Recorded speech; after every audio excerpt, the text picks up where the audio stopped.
Oi, pessoal, tudo bem com vocês? A gente vai ler Números capítulo 7. Antes de começar, queria pedir para você que está assistindo pelo canal do YouTube, se inscreve no canal. Você que está assistindo pela página do Face, segue a página para vocês não perderem nenhum vídeo e seguirem comigo nessa jornada de leitura da Bíblia. Amém? Gente, desde o começo da leitura de Números, a gente viu que Deus está querendo organizar, preparar o seu povo para se relacionar com Ele, para cada dia mais o conhecer e caminhar com Ele. Depois de tantas etapas, os israelitas eles precisaram fazer a contagem do povo, a ordem que cada um deveria se acampar ao redor do tabernáculo. Era realmente Deus mostrando para o povo que o mais importante de tudo era Ele era o centro, que ali no tabernáculo era a sua morada, né? Como a gente já falou muito, que representa a presença de Deus com eles. Depois a gente falou um pouco sobre os levitas, aqueles que foram separados desde o nascimento para serem consagrados ao Senhor. A gente viu que cada uma das famílias dos filhos de Levi tinha suas funções para garantir o bom funcionamento do tabernáculo. O Senhor nos revelou a sua santidade, né? O quão santo Ele é, que ao redor do tabernáculo, ao redor da sua morada, tudo deveria ser santo também. Então não deveria ter nada impuro no acampamento dos israelitas. Depois a gente viu o teste que a mulher precisou passar para que suas obras se manifestassem, né? Para revelar se ela era uma esposa fiel ou infiel. Depois a gente falou um pouco sobre o voto do Nazireu, onde um homem e uma mulher poderiam escolher, né? Tomar essa decisão de se consagrar e se santificar totalmente ao Senhor.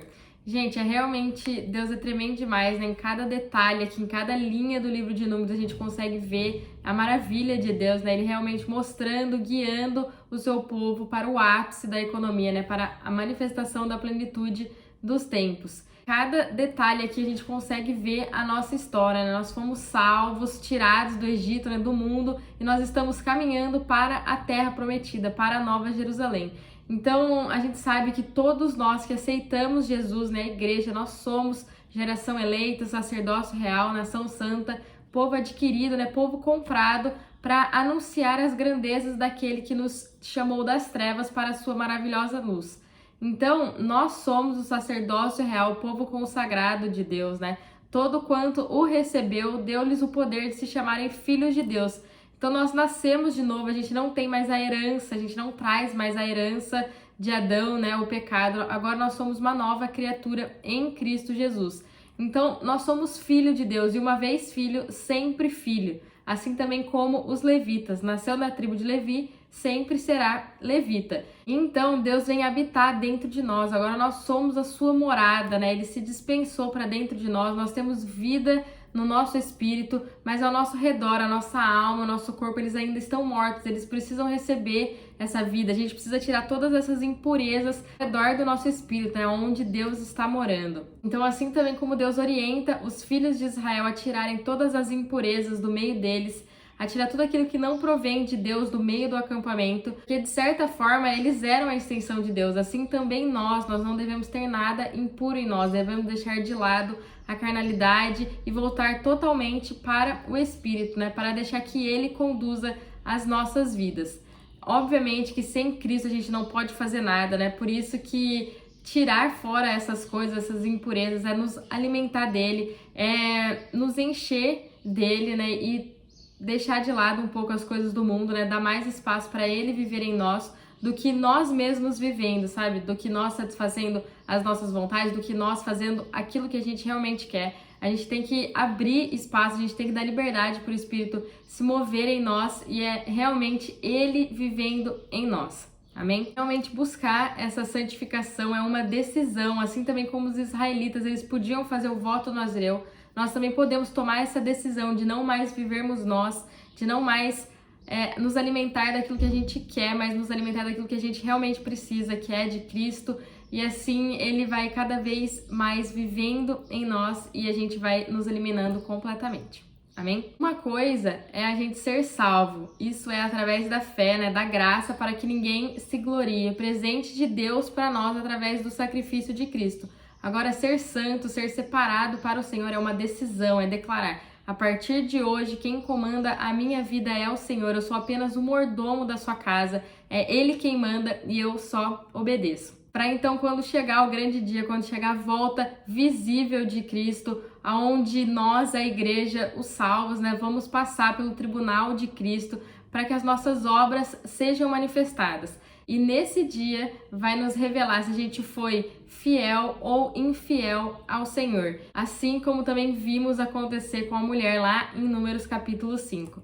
Porque, infelizmente, tem muitos salvos que ainda andam segundo a carne e não segundo o Espírito, que ainda não amadureceram e não entenderam que eles têm vida de Deus dentro deles, que o Espírito Santo habita neles, que essa informação precisa passar, precisa fluir para toda a carne, para não ter mais impureza em nós. Amém? Gente, dito tudo isso, a gente chega ao capítulo número 7, onde a gente vai falar sobre as ofertas para o tabernáculo. Esse capítulo é realmente tremendo, porque depois de estar tudo pronto, depois de todo esse processo em que eles passaram, agora eles podiam se relacionar com Deus e levar suas ofertas pacíficas, o holocausto, oferta pelo pecado, oferta de cereais. Então Deus habitava no meio deles, eles podiam se relacionar com Deus, apontando diretamente tudo, desde as ofertas, o tabernáculo, os utensílios, os móveis, tudo apontando para Cristo, onde Ele habita em nós, nós podemos nos relacionar com Ele, nos alimentar deles, nos sentir seguro, porque Ele é a nossa garantia, a garantia de uma aliança maior,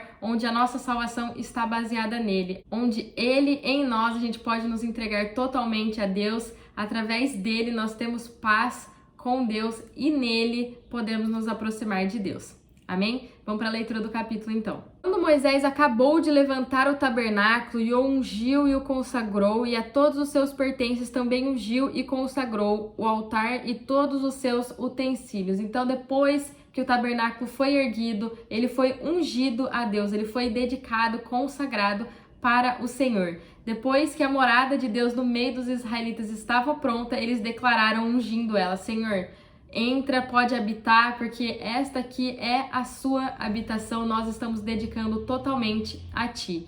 E é exatamente isso que a gente precisa fazer, isso é tremendo demais. Hoje nós somos a casa de Deus, a gente é a habitação dele, mas se nós não declararmos isso para o Senhor: Senhor, eu sou tua casa, eu sou tua morada, você é livre aqui dentro, você é o dono dessa casa. Por mais que ele esteja em nós, por mais que ele saiba que ele é o nosso Senhor, ele quer que a gente entenda isso, ele quer que a gente declare isso para ele, que ele é bem-vindo para fazer aquilo que ele bem entender, sabe? Porque é a casa dele.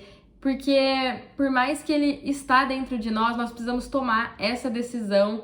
É uma decisão que a gente entende que a salvação ele nos deu, mas a nossa santificação é ele em nós, é ele caminhando conosco. Então, ele não vai fazer por nós e por isso nós precisamos declarar que nós queremos sim que a informação que está no nosso espírito passe para toda a nossa carne. Amém? E a partir desse momento, a partir dessa decisão, começa o processo de santificação, porque nós declaramos que ele é livre para se mover em nós e pode ter certeza que quando a gente faz isso, ele vai começar a agir, a gente vai ver mudanças tremendas na nossa vida. Amém? Então, os líderes de Israel, os chefes das famílias, os que foram líderes das tribos e os responsáveis pelo recenseamento fizeram ofertas. Trouxeram a sua oferta perante o Senhor: 6 carros cobertos e 12 bois, um boi de cada tribo, um carro de cada 2 líderes, e os apresentaram diante do tabernáculo. Disse o Senhor a Moisés: recebe-os deles e sejam destinados ao serviço da tenda da congregação. Tu os darás aos levitas, a cada um segundo o seu serviço. Assim Moisés recebeu os carros e os bois e os deu aos levitas. 2 carros e 4 bois deu aos filhos de Gerson, segundo o seu serviço. 4 carros e 8 bois deu aos filhos de Merari, segundo o seu serviço, sob a direção de Itamar, filho do sacerdote Arão. Os filhos de Coate, porém, nada deu, porque a seu cargo estava o santuário e o levavam aos ombros. Os líderes trouxeram a sua oferta para a consagração do altar, no dia em que este foi ungido e apresentado perante o altar. Então, nesses versículos aqui nos mostram que os líderes das tribos entregaram ofertas para o tabernáculo. Entregaram carros, bois, queriam auxiliar as famílias dos filhos de Levi a transportarem o tabernáculo. Cada qual recebeu a sua responsabilidade conforme aquilo que era a sua função. Pessoal, assim também acontece conosco. Nós somos o corpo de Cristo, né? Nós somos os seus braços, as suas pernas. Ele anda e se movimenta hoje na terra através de nossas vidas, através da vida da igreja. Para cada um de nós, ele deu dons e talentos. Ele nos deu também um propósito. Tudo aquilo que Deus nos pede para fazer já está dentro de nós, foi entregue para nós. Todas as ferramentas, tudo aquilo que a gente precisa para cumprir aquilo que Deus pede para nós já está dentro de nós. A gente não precisa ficar olhando ao nosso redor. Então nós nascemos para cumprir um propósito que Deus estabeleceu muito antes do nosso nascimento, que tudo que nós precisamos para cumprir este propósito, para cumprir a nossa responsabilidade no corpo de Cristo já foi entregue para nós. Amém? Pessoal, aqui do versículo 11 até o versículo 83 vai estar nos falando o que cada uma das tribos ofereceu ao Senhor. Então a gente vai ver, depois você pega a sua Bíblia e você leia, mas a gente vai ver que cada tribo deu exatamente a mesma coisa para o Senhor. E para não ficar muito repetitivo nesse vídeo, eu vou somente ler do versículo 11 até o versículo 17, para a gente realmente entender o que cada uma das tribos entregou para o Senhor. Amém? Pois o Senhor dissera a Moisés: cada líder oferecerá a sua oferta, cada qual em seu dia para consagração ao altar. O que ofereceu a sua oferta no primeiro dia foi Naasson, filho de Aminadab, pela tribo de Judá. A sua oferta foi um prato de prata de 130 siclos e uma bacia de prata para as aspersões de 70 siclos, segundo o ciclo do santuário, ambos cheios de flor de farinha amassada com azeite para oferta de cereais. Um vaso de ouro de 10 siclos, cheio de incenso, um novilho e um carneiro e um cordeiro de 1 ano para o holocausto, um bode para oferta pelo pecado, 2 bois, 5 carneiros, 5 bodes e 5 cordeiros de 1 ano para sacrifícios de oferta pacífica. Essa foi a oferta de Naasson, filho de Aminadab. Então aqui a gente falou um pouquinho sobre o que o líder da tribo de Judá entregou para o Senhor no primeiro dia. E se você pegar sua Bíblia e você ler, você vai ver que no primeiro dia foi a tribo de Judá, no segundo dia foi a tribo de Isacar, e eles vão falando, e cada uma das tribos deu exatamente a mesma coisa para o Senhor, né? Eles ofertaram a mesma coisa para o Senhor. Então, em cada dia específico foi o dia de uma tribo. Então, no primeiro dia foi Naasson, filho de Aminadab, da tribo de Judá. No segundo dia foi Natanael, filho de Zuar, da tribo de Isacar. No terceiro dia foi Eliabe, filho de Elon, da tribo de Zebulon.